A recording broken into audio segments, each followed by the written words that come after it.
Thank you very much, Emma. Emma Burks of Asylum Matters will be presenting this evening's session. I'm just going to introduce it briefly. And if you were with us on Tuesday with Birmingham City of Sanctuary, I apologize for this introduction being a repeat performance.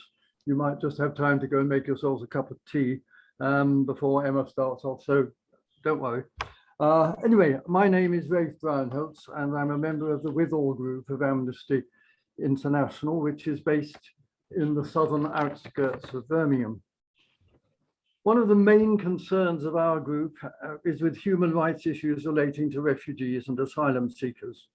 These issues are, of course, among a very broad range of human rights concerns on which Amnesty campaigns and seeks to influence governments around the world. Amnesty, of course, is an international organization. We are just in Amnesty International UK is just one of its many sections. But for this festival, we've asked 4 organizations whose sole commitment is to campaigning and improving support for refugees and asylum seekers in this country. Asked them to describe their own work and highlight some of the challenges facing refugees with which they are most concerned. Broadly speaking, human rights issues arise at 3 points in the experience of asylum seekers and refugees. The first is in their own countries, where the circumstances forcing them to flee and find asylum elsewhere may include political or cultural oppression and persecution, intimidation, torture, and civil war. Once they've left their own country in their search for sanctuary, they become vulnerable to mistreatment and exploitation. For most, there's no option but to stay in a country bordering their own.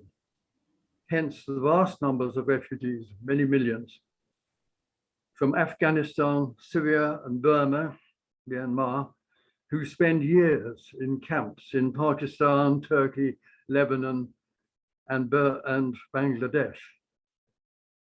Relatively few are able to find or pay for regular or irregular means of travel to other destinations.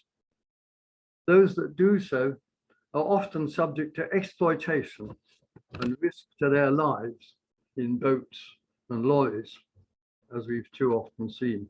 It's perhaps worth mentioning here, reminding ourselves that those that reach Britain and are accepted as refugees each year amount to 1,000th or less than 1,000th of the total number of refugees in the world. That is 0.1%, in case people think we are taking more than our fair share. The third location of human rights concerns is, of course, in these countries where refugees seek asylum and legitimate status. The issues here include detention, family separation, poor accommodation, lack of provision for physical or mental health, and access to employment. You will hear more about these issues tonight. So I'm very grateful to Emma Burks for offering to give us her view on the issues facing asylum seekers in this country on behalf of Asylum Matters. Over to you, Emma. Thank you very much. Thank you very much, Raf. Okay, I'm going to attempt to share my screen just so I can share my presentation. Okay, can everybody see that? Hopefully you can. Okay, so I just wanted to, first of all, kind of say that we, as Asylum Matters, we're a campaign and advocacy project. I'm the campaigns manager for the West Midlands. But we are a national organisation, so we're not just based in the West Midlands. We've got a presence in the Northwest, Northeast, obviously myself, Yorkshire and Wales on the ground. And we were set up as an amalgamation of two organisations in 2017, which was Regional Asylum Activism and Still Humans Still Here. Some of you maybe remember that campaign against destitution. We were hosted by City of Sanctuary nationally when we became a project in 2017, but we're now an independent charity as of this year. And basically tonight, what I wanted to cover was our kind of campaign areas that have been passed and slightly adapted last year due to COVID and the pandemic. Our current campaigns that we're still working on at the moment, and then future plans for us and various different campaigns that we're getting involved with. So just to say that the 2020 campaign areas that we decided to work on mainly were asylum accommodation, which is something we've worked on for a number of years, but I'll come to how it kind of adapted last year. Destitution and eviction from asylum accommodation. Again, destitution is another area we've worked on for a number of years, but that also slightly adapted last year. Asylum support and asylum support rates. Again, a long-standing thing that we do, but again, slightly adapted. And Lift the Ban, which has been a campaign that we are the joint secretariat with Refugee Action, which we I've been working on since 2018, but I'll show you a few more slides on that anyway. So asylum accommodation, one of the main things that we found last year was there was a great deal of use of hotel accommodation or institutional accommodation. So hostels are used generally in asylum accommodation process, but hotels and hostels were used for long-term housing of people in the asylum system. So I know quite a few people are from Bromsgrove and Withall, so there was a hotel in Bromsgrove that some of you may have known about. That was actually one of the best ones, to be honest. But basically hotel accommodation with 3 meals a day and no money is not suitable for long-term accommodation. Some people were living in these hotels for up to a year. We also did some work on the MOD, or the military Ministry of Defence site. So the one in Penally, which was in Wales, which is now closed, but also on Napier. We did do a campaign day in when was it? I think it was in March, regarding for calling for closing the barracks, but also closing of institutional accommodation, which in the end it doesn't provide a welcoming environment, and which is something obviously we prefer people to be able to be housed within the community, which equals that people are able to be supported and welcomed more effectively and integrated, of course. We obviously are going to be moving on with this next year, or this year as well, with the potential of reception centres being brought in, but I'll discuss that over in the new plan for immigration slide that I've got. But yeah, so this is kind of like showing what might happen moving forward. There is movement now out of hotels, however, which was called Operation Oak, which is a Home Office policy, to remove people out of hotels, which is good, and we want that. The issue is that the places that these people are being housed on and being moved into, or dispersed, as it is just usually the vernacular that is used, is into areas that are already dispersal areas, with a lack of distribution across other areas, which means that there's kind of rushed decisions on accommodation and the dispersed accommodation that people go into. So which is in the community, but in the, or not, can be in the community, but they've been looking for areas and properties that have been potentially unsuitable. We've had a long-standing kind of work on dispersal accommodation anyway, which, as many of you may have already met people that have lived in dispersal accommodation, it's not usually up to a very high standard at all. But this has provided an extra pressure to kind of make housing providers at the moment, after the contracts renewed in 2019 in this area, is the accommodation is provided by Serco, used to be G4F. They have now been basically trying to procure properties that are generally unsuitable. So we're trying to work against that kind of push to try and push people from one type of institutional accommodation into unsuitable dispersal accommodation. And obviously in the end is like in the West Midlands, I don't know if many people know, but like the kind of dispersal areas, which are voluntary dispersal areas, all came online in 2000, 2001, 2002. And that'd be Birmingham, Coventry, Wolverhampton, Walsall, Sandwell, Dudley, and Stoke-on-Trent. So any other areas in the West Midlands are not dispersal areas. So Bromsgrove and Witherwell. However, if you wanted to be, please push for your local authority to become one. So destitution and asylum evictions.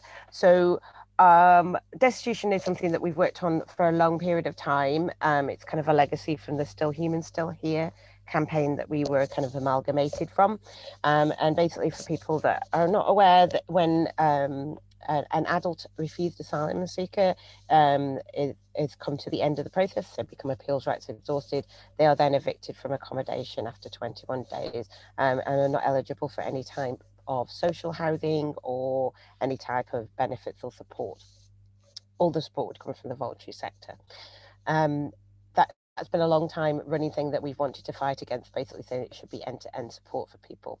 However, last year, obviously that slightly changed because there was a suspension in evictions or a suspension of discontinuation of support for people when they had been refused asylum due to the COVID pandemic. They basically then decided to keep everybody in the properties that they were in, hence the use of hotels and people being left in hotels for a long period of time. Our campaign was basically to say that there should be no evictions during a pandemic. This was done. There was as I say, the Home Office did decide to suspend this, but come the end of the summer, they then tried to resume the evictions. However, through campaigning that we did, but also there was a judicial review case brought against the Home Office that was stopped just purely on public health grounds. So one of the things we've been kind of doing that immediately was basically saying that people should not be left street homeless during the pandemic. But then moving on from there, there's a lot of links to the NRPF status. So there was a lot of work done last year with local authorities to support people that had no recourse to public funds who normally wouldn't be supported by local authorities. So it was able to open the door into that conversation around housing people with no recourse to public funds, funding local authorities so that they're able to do that, to support these people, but also to bring into that conversation and that homelessness sector is the fact that a lot of people are evicted from asylum accommodation, and therefore will impact on homelessness, kind of statistics and rough sleeping statistics. And if we wish to move forward in this country to with the target, I think it's for 2022, I think, to eradicate street homelessness, then obviously evictions from asylum accommodation and not being able to support people with no recourse to public funds needs to be tackled and dealt with. And actually, the West Midlands Combined Authority Mayor, Andy Street, did actually agree that or at least there should be a suspension of the NRPF status for 12 months during the pandemic.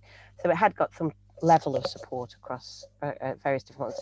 A lot of this work we did was focused on local authorities and mayors, so there wasn't a lot of engagement with people on a kind of one-to-one level and individuals, but it felt that was the best place to start because and be involved with it, because obviously those are the organisations that were at the front of supporting these people, and also are the ones that obviously have to try and deal with street homelessness on a local authority level. So that's destitution last year.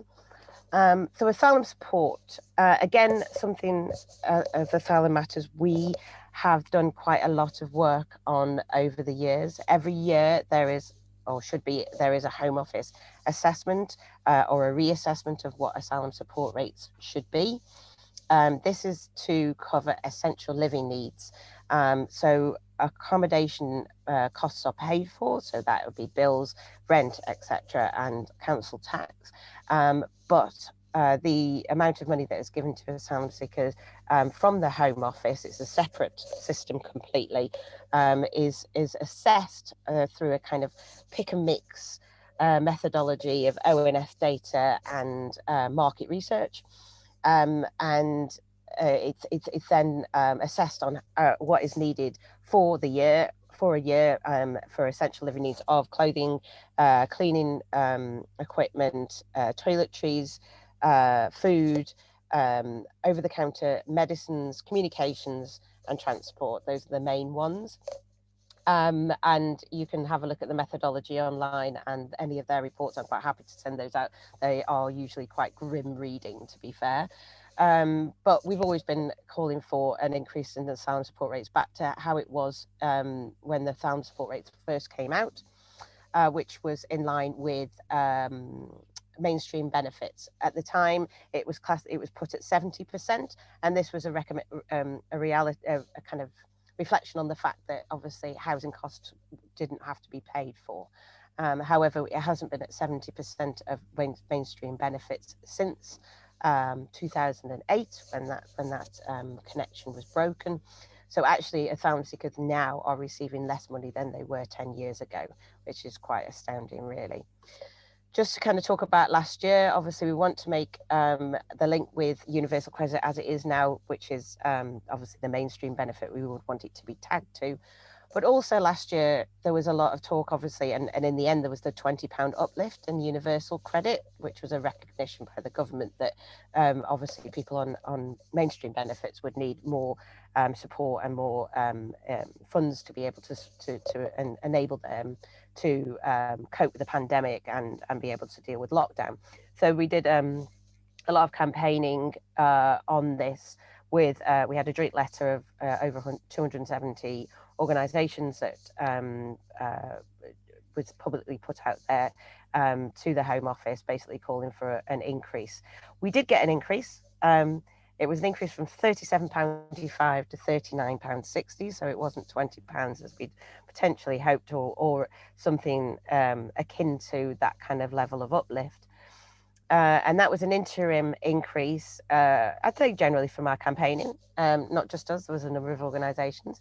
But then the final assessment was made with this pick and mix methodology in the October. So the first initial one was in June, and then the increase in October added an extra 3p to that. So as you can imagine, that did not particularly come across as particularly generous, or it felt like an insult, to be honest.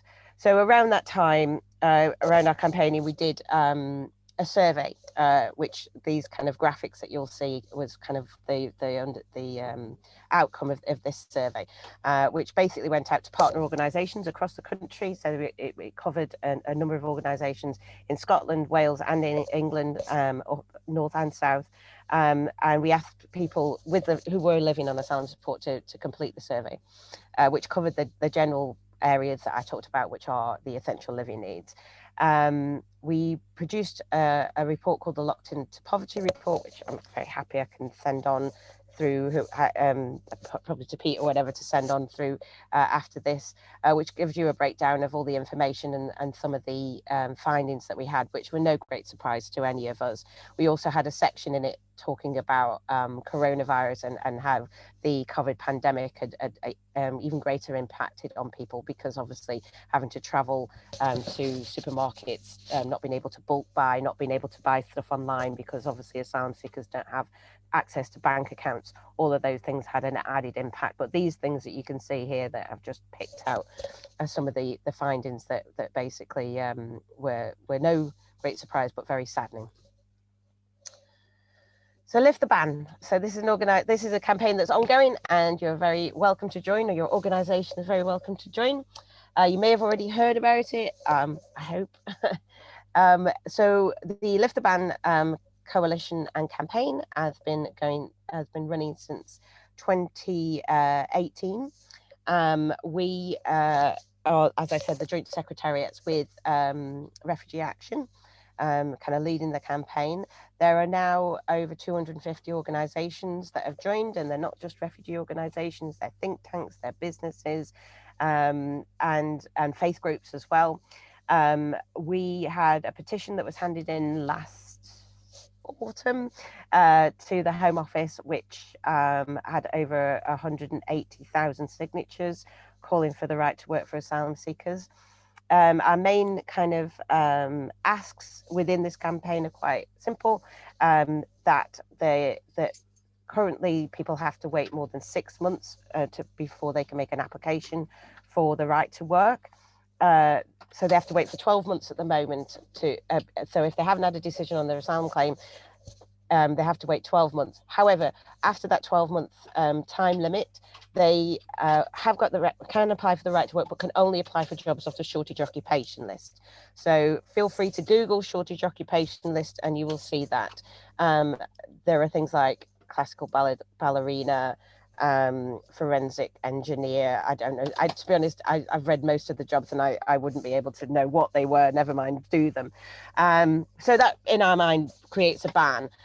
So we obviously want to reduce that wait time to 6 months, and we want to get rid of the shortage occupation list. And this was something that was quite big, if you think about it, during the lockdown during the pandemic, because obviously we had a shortage of critical workers.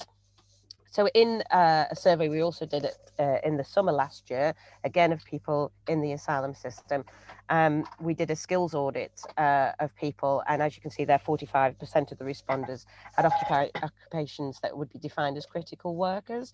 And also we've had, looking at other surveys and of the survey respondents, 72% people didn't realise that what the kind of workers' rights were when they came to the UK, that kind of thing. So that survey really tried to bring home the kind of common sense aspect of the fact that one, we could have, the shortage gap on critical workers, the fact that it isn't a pull factor, people don't come here just to have the right to work, but also in there was calculations around the economic kind of benefit there would be to the taxpayers, etc., and to the UK government. Happy to send that information on there. I'll also happily send Lift the Ban website, which you can have a look at all these kind of things and all the information.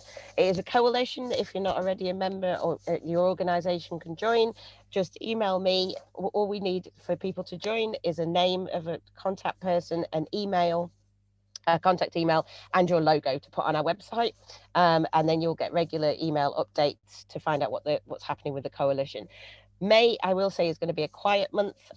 We had a big gathering at the beginning of this month, and it's just a kind of strategy of moving forward, obviously also linking in how this is going to work with various other things that have come up in the last year and other campaigns that are coming up as well. New plan for immigration. I don't know there we go. I don't know why it's done that, but there you go. So I said I'd do a little bit. So those are kind of like our main campaign areas, and those are the areas that we've been working on in the last year. We're still kind of continuing on parts of those as and when, obviously, accommodation will continue. Destitution to some extent. Asylum support, we will, as and when the opportunity comes, and obviously Lift the Ban is continuing. But obviously we all know that this new plan for immigration came in, was announced at the beginning of March. Today is the end of the consultation period. That was only 6 weeks, not 12. I don't know how many people have completed the online survey. It is quite difficult in some reasons. I've done it, and to be honest, I'm tech savvy, but it just seemed all over the place. There are a lot of considerations and a lot of concerns about the consultation, but I'm not going to go into it purely because it's ending at midnight tonight. So, but yeah, so I just wanted to quickly go over some of the kind of, I suppose, concerns that we have. Major concerns, there's quite a few, but these are the kind of areas that we're most worried about.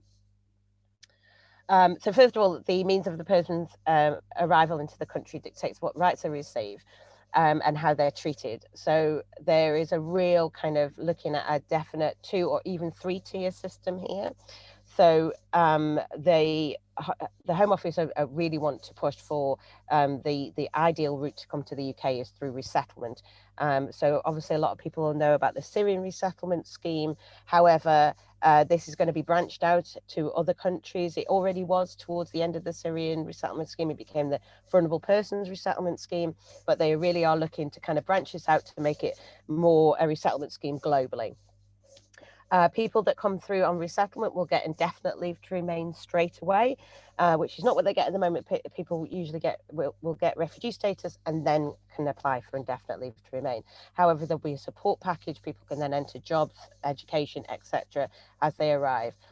There'll be probably the other side of that coin will be people that, if you read the new plan for immigration, it talks about illegal entry, which is I think a bogus term, because in the end people under the Geneva Convention can enter a country, and once they claim asylum they are legally in the country. But so if it's a regular entry, as I put here, which would be something like crossing the channel on a boat or in the back of a lorry, which the vast majority of asylum seekers that I've generally worked with in the last 14, 15 years have been the route that they have taken. These people will first of all be classed as inadmissible, because if they believe they've come through a safe country, which links into the Dublin regulations that used to be part of the EU as being part of the EU, but it was basically saying if somebody came through another EU country, then they should claim asylum there. And there were agreements so people could be removed back to those countries. As we've now left the EU, we no longer have that agreement with the EU, and the Britain are trying to set up that agreement anyway, which at the moment has not borne fruit. But this is the direction of travel that the Home Office want to go down. So people will be classed as inadmissible. They then will be housed in reception centres. The use of reception centres is something that we're very concerned about after the whole issue with the Napier barracks and Penally, the impact that had on people's mental health and the traumatic experiences people had there. Obviously, the use of reception centres is just not acceptable in our eyes. If that person who's classed as inadmissible cannot be returned back to either another country or their country of origin, they will then be given a 30 days, I suppose discretionary, 30 months leave to remain. That 30 months leave to remain will be assessed and reassessed over time. In that time, and reassessed at the end of 30 months. They'll have as far as we know, they'll have the right to work. They'll have very limited family reunion rights, and will have no recourse to public funds. So therefore, or if they're unable to work, they will not be able to claim benefits, which obviously will create an added barrier and burden. So therefore, but that even though they may come from exactly the same countries that somebody from the resettlement route come from, they'll be treated incredibly differently, which is probably the main big thing that is quite concerning and very, very worrying. There'll probably be a third tier to the system as well, which will be like the people that come through, say, on a visa, then claim asylum and will go through the normal route. However, we're still trying to work out exactly how that's going to be, but that's probably the biggest one for us. There is something in there about exploring offshore processing. You'll see, and if you do read it, and if you know anything about the Australian form of asylum system, it fits very neatly within that, and the thinking around how they work the system in Australia. So that's not off the table, not to say that it's definitely happening. A one-stop shop for processing claims and fast-track appeals. This is basically saying that all information should be brought at once, and everything should be presented in one kind of claim right at the beginning, which, if anybody has worked with any immigration advisors or any immigration work, this is just impossible, especially people that have suffered trauma, maybe sexual abuse, etc. To be able to put that all forward in one place at one time is incredibly difficult to do, and basically we don't feel is workable really, but that's kind of direction of travel. And the no independent experts, basically the Home Office are going to create a panel of experts that people will be able to choose from, but if you wanted your own independent expert, you wouldn't be able to bring those to the case. And then the final one for us anyway, that is kind of a red flag, is the 2016 Act provisions. So just in a quick nutshell, the new plan for immigration talks about that they're going to consult with local authorities on these provisions that are already in law, so could be implemented reasonably quickly, does not have to go into a sovereign borders bill or a new act of parliament. And the top issues that we have with that is one, currently families that are refused asylum, their support continues until either they get status or they return or their child turns 18. Under the 2016 Act provisions, their refused asylum seekers will, families will lose support after 90 days unless they have a genuine obstacle to leave the country, from leaving the country, which obviously could be a fresh claim, etc. But that could mean that families would be made homeless after 90 days. And then there are certain aspects within that that will change what type of support and access to support that local authorities would be able to provide. So the concern is obviously that there's going to be less support for families, but also they will remove what's called Section 4 support, which is currently for refused single asylum seekers. And that kind of access to that type of support is going to be relinquished or at least reduced. So those are the main issues. I've tried to put it into one slide, which to be honest was quite difficult, but those are the big ones, I suppose, that we're most concerned about. So just after all of that depressingness and that really depressing slide, I wanted to give you a little hope, or at least of what we're trying to do as a collective to come together and campaign against these things. So there is a new campaign called Together with Refugees. So this is what's embargoed. It's launching on Monday. Now this has been a long time in the making, probably over a year. It began with the kind of 6 of the large national campaign organisations working in the refugee sector. We're one of them, kind of coming together, wanted to bring together asylum reform. Basically, we all agree, and I think we probably, if we've had any experience of working with asylum seekers, that the asylum system in this country isn't working and it does need an overhaul. The overhaul that's been put forward in the new plan for immigration is not the way forward. And that was something that before the new plan for immigration was coming out, that was kind of what we wanted to do. This is a long-term, 10-year kind of movement building to try and bring everybody in together under one kind of umbrella, to move in one direction, to kind of bring more kind of positive media and public opinion relating to refugees, etc., to push for a fair and humane asylum system and system for refugees. This isn't just about the new plan for immigration, but obviously it was spurred on by the new plan for immigration because it's the antithesis of what this campaign is all about. Again, this is we're asking for people to join. Again, you can email me and I can pass it on. We don't actually run this campaign. We are just one of the coalition members and on the planning group. But it's run by the Asylum Reform Initiative. Which still is a small group of people, but they've kind of come together to oversee all of this. But they will be the ones kind of communicating with you and all that kind of stuff if you decided as an organisation to join. So it's a similar light touch. It'd be name, email address of contact email and logo to go on the website. There is going to be a launch. A lot of it's going to be kind of social media on Monday because we wanted to, the idea was to get it launched before the Queen's speech on the 11th, which is the day after, because some of these reforms that are being discussed or proposed in the new plan for immigration is going to be kind of put forward in some form anyway in the Queen's speech on the 11th. So there will be a social media kind of campaign to it, but also as the year progresses, there'll be other crunch points. So things like Refugee Week. There is the 17th anniversary of the Geneva Convention this year. We'd like to do some events in the summer, definitely. And obviously there'll be work when the new Sovereign Borders Bill, or whatever it's going to be called, which the new plan for immigration is going to go into. When that goes forward, there'll obviously be some kind of mobilization around that time as well. So those are the kind of 2 main campaigns. I can say that it'd be great if any of your organizations would like to join up. I'm quite happy to link you up to that. I'll stop sharing now because that's all my screens, and I'm happy to take questions. It hasn't, unless I've totally bamboozled you with loads of information there. Can I just clarify something? Did you say that for people who are refused, after 90 days, they stop receiving any support, but they do have a leave to remain for 30 months during which they can work.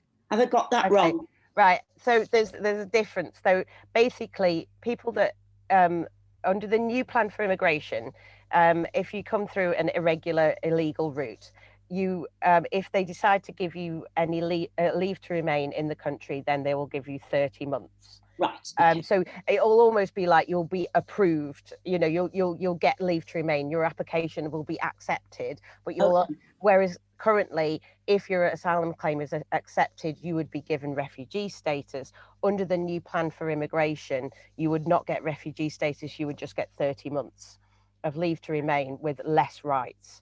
Okay. So that's the difference.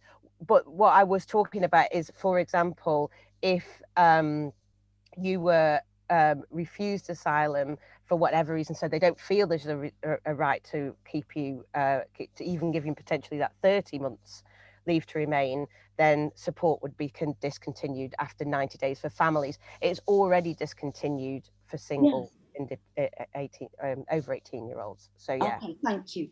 So it's kind of like, if you come through the new system, the best you're going to get if you come through that route is 30 months leave to remain with very little rights. Plus, after the 30 months, you've got the potential of being deported. Right. So that's for people who arrived in an irregular way. Yes. Yeah, thank you. So Under they the call new it plan. irregular. Yeah. Okay, thank you. No problem. Any other questions? Yes, the two campaigns you mentioned, Lift the Ban and Together with Refugees, you said if your organisation wants to join, but can we also join as individuals?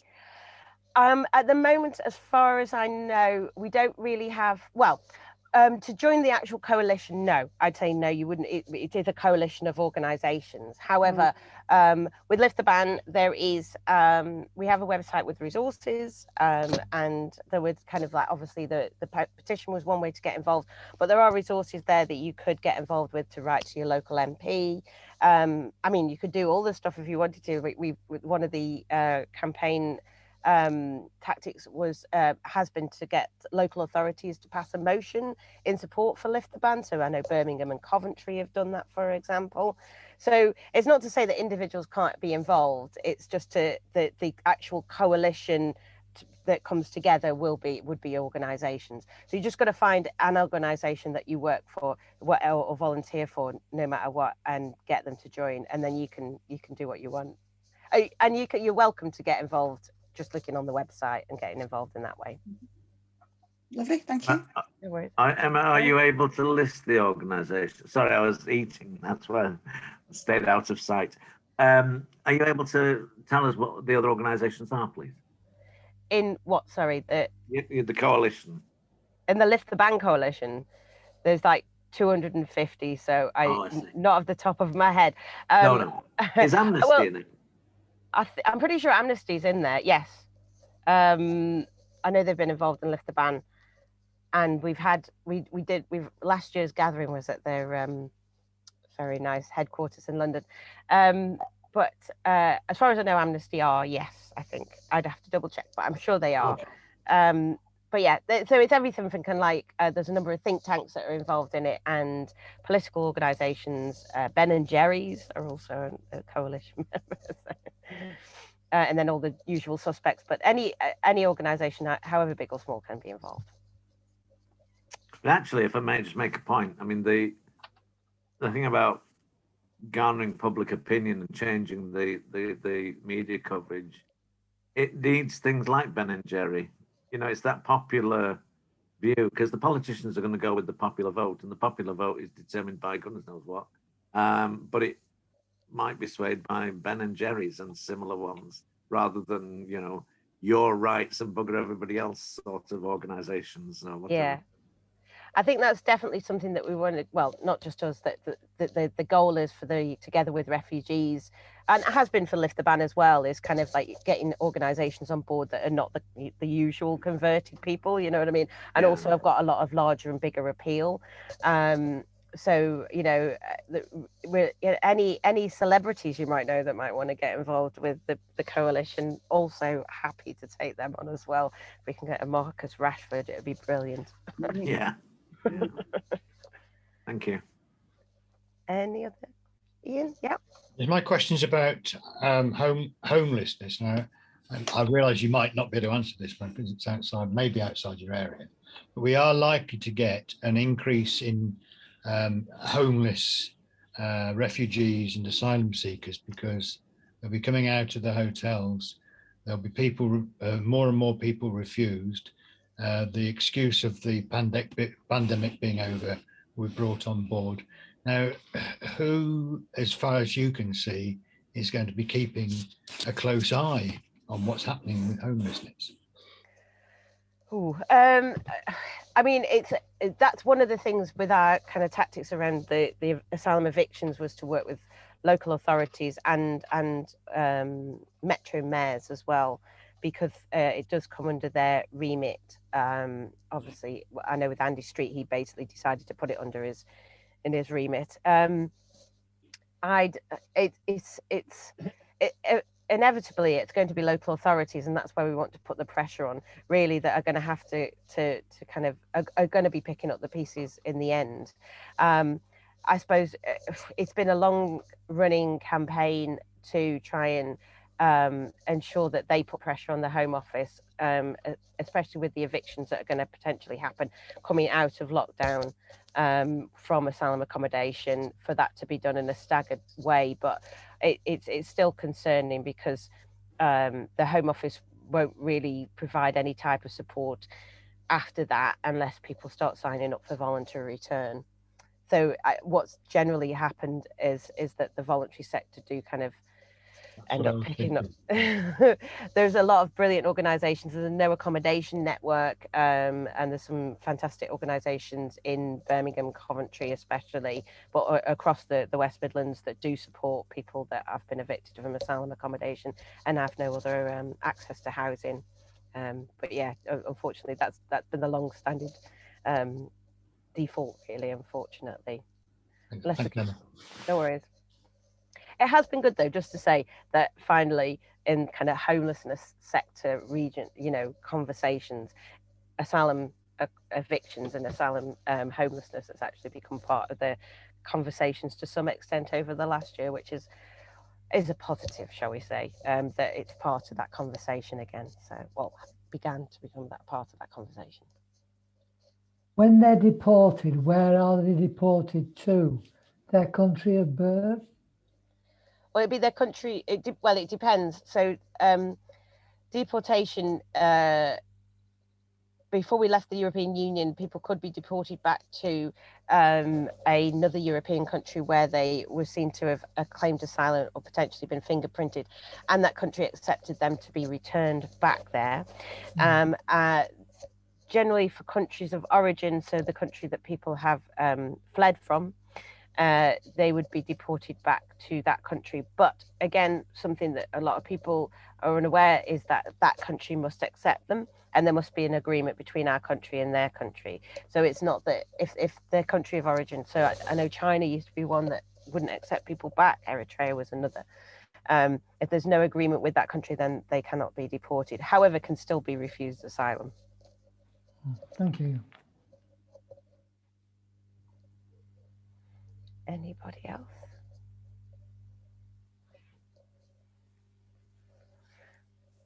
Wow. I've either really depressed you or totally bamboozled you. There is a point then, if I may, which is, you know, somebody asked about earlier about whether individuals could join together with I haven't forgotten, I've written it down somewhere, Together with Refugees campaign. You know, we're all, I mean, this is part of the Amnesty Festival, and we're all part of local amnesty groups. How can we help? I mean, we can do something, we can sign petitions, all that sort of stuff. What can a local amnesty, I mean, let's assume that out of 250 organisations, amnesty must be in the one thing, and hopefully it's in the campaign as well, the new one.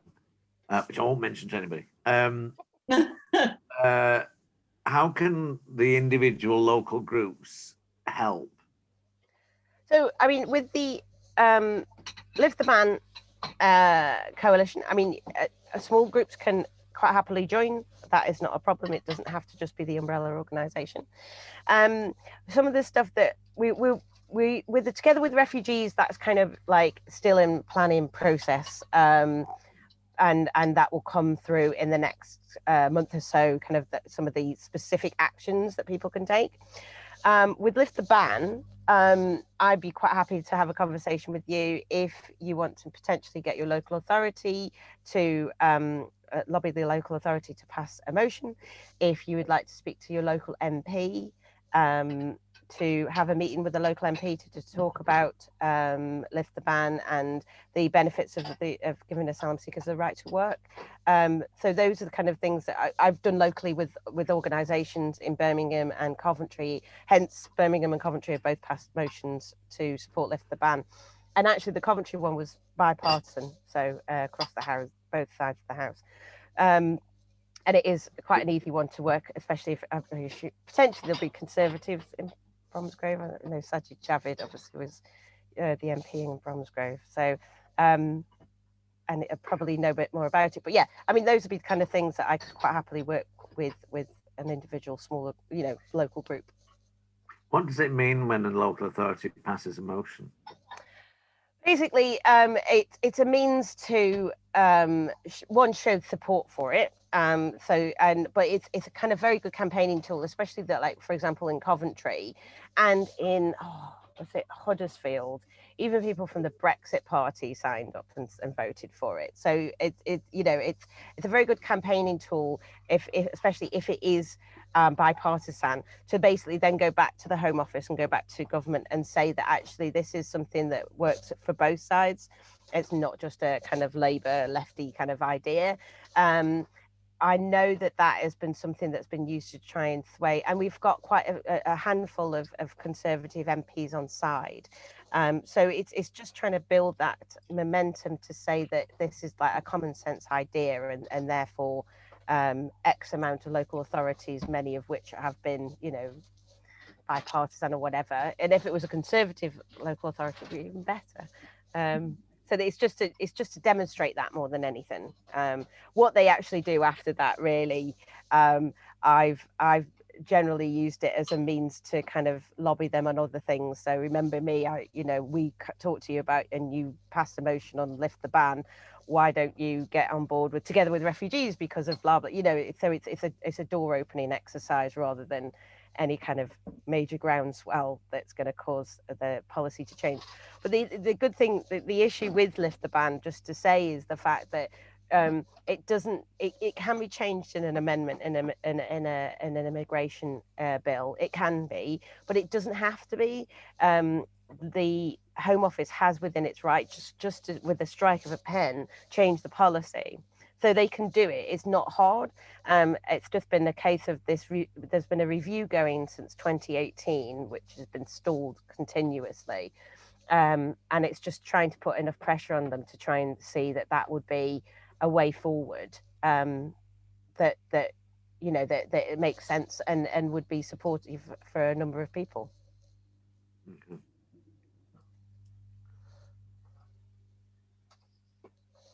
Any other questions?